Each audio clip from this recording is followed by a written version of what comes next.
Hi Fox, how are you doing?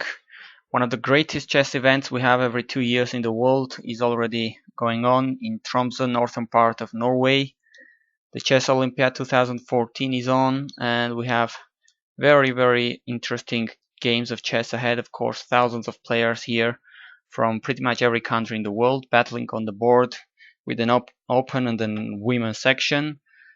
And I guess I think pretty much everybody from the top 20, top 30 list in the world is there. We have Carlsen, we have Kramnik, Aronian, Caruana, Grischuk, etc. In the first round, of course, we don't have very balanced matchups. The strongest teams get to play with some of the lower rated opponents. But hold on, there are some matchups which could be really upsets. I mean, don't lose track of the Japan-Armenia matchup. Armenia should be winning 4-0.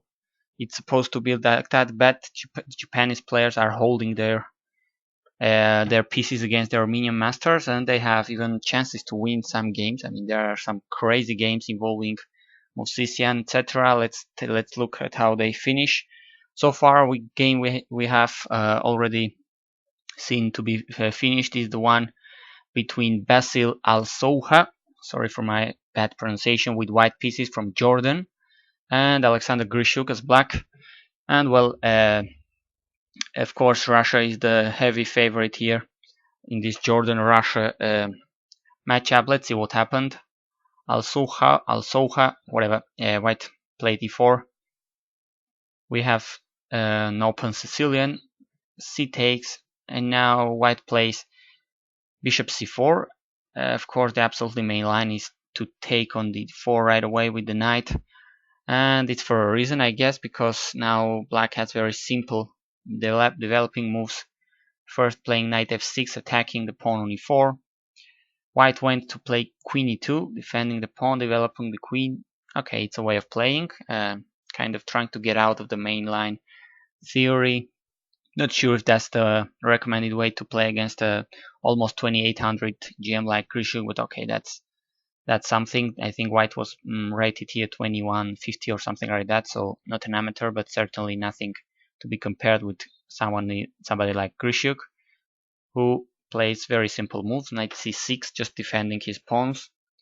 And now white plays c3, I guess trying to go for kind of a Smith-Morra position. If black takes, one knight takes on c3, and there it goes. It's kind of a Smith-Morra gambit position with the pawn down, but certainly with some compensation, some attacking possibilities. But instead, Grischuk just plays this piece. He puts the bishop on g4, pinning the knight and stressing the weakness of the d4 square.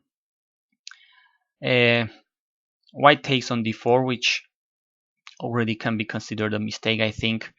Maybe Basil also was a little too excited about playing a super GM, but his creativity here is, I think, not justified. Black just simply can take on d4. Remember, there is a pin, the knight is attacking the queen and also the knight. And what does white play here? Well, he tries tactical craziness here, already going for the killer. I mean, you can expect Grischuk didn't miss anything serious. But there it goes. White plays bishop takes f7 check, sacrificing a piece right away. Certainly, this is a worth looking at sequence. Now king takes. White plays queen c4 check, attacking the knight and the king at the same time. And of course, black has this move with the knight blocking the check. Now white has this beautiful move, which I mean, it's just wins some material back for the time being. He checks with the knight on g5, and it's cool because it's a check. It's a double attack against the king and the knight. The knight cannot move because it's pinned, etc. So after king e8, seems that white is recovering material. He takes on e6, but unfortunately white is far below on development, and there is some tactical details which are clearly favoring white, favoring black. Sorry, this knight on e6 is hit by the bishop, and the queen is soon going to be removed with the simple rook c8 move. And well, this is already difficult, very difficult position For white, white decided to play queen a4 check, hoping just to get away from the attack and move the knight later, but unfortunately, after queen d7, even if white takes on d7, and it seems he's getting away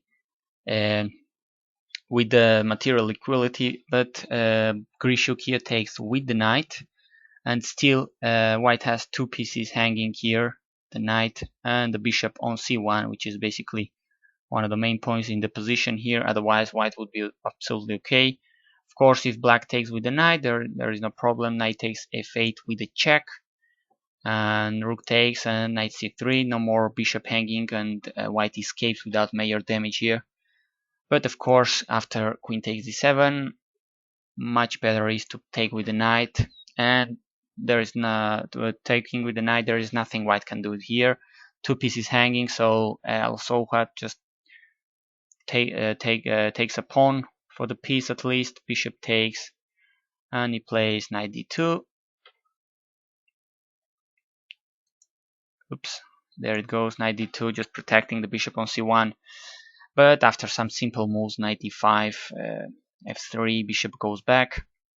After only 16 moves, white has to resign the game graciously, as he is basically down a piece against nobody less than Alexander Grischuk.